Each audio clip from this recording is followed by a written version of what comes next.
নমস্কাৰ হেলথিলিফৰ আন এটা গুৰুত্বপূৰ্ণ ভিডিঅ'লৈ আপোনালোকক স্বাগতম জনাইছোঁ মাহেকীয়াৰ দিনকেইটাত কি খাদ্য খোৱাৰ পৰা আঁতৰি থাকিলে অনিয়মীয়া মাহেকীয়া সমস্যাৰ পৰা বাচি থাকিব পাৰিব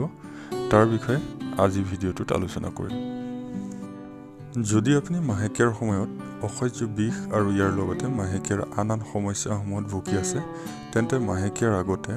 মাহেকীয়াৰ দিনকেইটাত আৰু ইয়াৰ পিছৰ দিনকেইটাত কি খাদ্য খাইছে বা কি খায় আপুনি সেই কথাটোৰ ওপৰত অত্যন্ত গুৰুত্ব দিয়া উচিত কিছুমান এনে খাদ্য আছে যিবোৰ আপোনাৰ মাহেকীয়াৰ সমস্যাবোৰক মূৰ দাঙি উঠাত সহায় কৰে শক্তি যোগায় এই সময়ছোৱাত কি খাদ্য একেবাৰে খাব নালাগে আৰু কিয় খাব নালাগে তাৰ বিষয়ে আপুনি জানি লোৱাটো উচিত অনিয়মীয়া মাহেকীয়াৰ মোষ্ট কমন লক্ষণ হৈছে মাংসপেশীত বিষ মানে পেটৰ মাংসপেশীত বিষ হোৱা হীৰামুৰি ধৰা যেন লগা আৰু তলৰ পেটত অসহ্য বিষ হোৱা আৰু এই সমস্যাৰ বাবে জগৰীয়া হৈছে হাই সল্ট ফুড মানে অধিক নিমখযুক্ত খাদ্য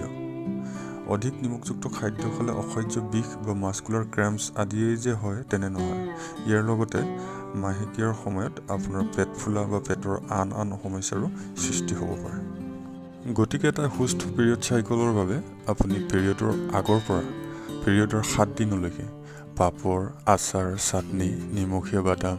কেঁচা নিমখ দিয়া যিকোনো ধৰণৰ salad package food kind food আদিবোৰ এৰি চলিব লাগিব ইয়াৰ বিপৰীতে খাদ্য সোৱাদযুক্ত কৰিবৰ বাবে আপুনি নেমু জালুক নহৰু আৰু কিছুমান ঔষধীয় পাচলি ব্যৱহাৰ কৰিব পাৰে দ্বিতীয়তে আপোনাৰ পিৰিয়ড নিয়মীয়া তথা সমস্যামুক্ত কৰিবলৈ হাই ফেট ফুড অৰ্থাৎ অধিক চৰ্বিযুক্ত খাদ্যবোৰ বৰ্জন কৰিব লাগিব চাওক যদি আপোনাৰ শৰীৰত হৰমন বেলেন্স থাকে তেন্তে পিৰিয়ডৰ সময়ত কম বা অধিক ৰক্তস্ৰাৱ হোৱা মাস্কুলাৰ ক্ৰাম্পছ আদি সমস্যাবোৰ কোনো কাৰণতে নহয় আৰু হৰমন বেলেন্স কৰি ৰাখিবৰ বাবে আপুনি বাটাৰ ক্ৰীম আলু চিপছ যিকোনো ফাষ্ট ফুড প্ৰচেছড মিট আদি হাই ফেট থকা খাদ্যবোৰ খাবলৈ বাদ দিব লাগিব স্পেচিয়েলি মাহেকীয়াৰ সময়ছোৱাত এইখিনি একেবাৰে নাখাব এই হাই ফেট থকা খাদ্যবোৰৰ বিপৰীতে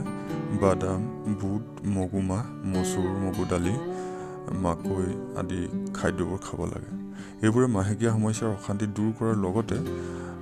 শৰীৰত দৰকাৰী পুষ্টি যোগান ধৰিব এইবোৰৰ উপৰিও এলকহল স্পাইচি ফুড অধিক মিঠাযুক্ত খাদ্য কফি আদি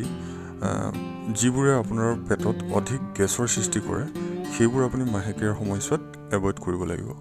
অন্যথা কণ্ট্ৰল কৰিব নোৱাৰা ব্লিডিং হোৱাৰ সম্ভাৱনা থাকে এনেহ'লে আপুনি শৰীৰ দুৰ্বল মানসিক অশান্তি মাহেকীয়াৰ সময়ত ডিছকমফৰ্ট আদি